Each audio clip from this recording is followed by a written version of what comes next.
నా పేరు గిడ్డ రాజేష్, భారత వికలాంగుల హక్కుల పరిరక్షణ సమితి తెలంగాణ రాష్ట్ర అధ్యక్షుడిని.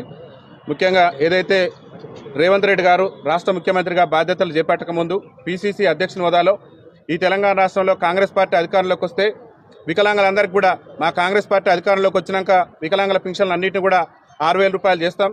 అదేవిధంగా ఈ రాష్ట్రంలో ఏదైతే కేంద్ర ప్రభుత్వం 2016లో తీసుకొచ్చినటువంటి వికలాంగుల అట్రాసిటీ చట్టం ఏదైతే ఉందో ఆ చట్టాన్ని సమర్థవంతంగా అమలు చేస్తాం. తెలంగాణ రాష్ట్రం ఏర్పడిన నాటి నుంచి కూడా వికలాంగులకు బ్యాక్లాగ్ ఉద్యోగాలు భర్తీ లేక ఇబ్బంది పడుతున్నారు. మా కాంగ్రెస్ పార్టీ అధికారంలోకి వస్తే బ్యాక్లాగ్ ఉద్యోగాలను భర్తీ చేస్తాం. అదేవిధంగా ఈ రాష్ట్రంలో మరి గత ప్రభుత్వం వికలాంగుల సంక్షేమ శాఖను మహిళా శిశు సంక్షేమ శాఖలో కలిపింది.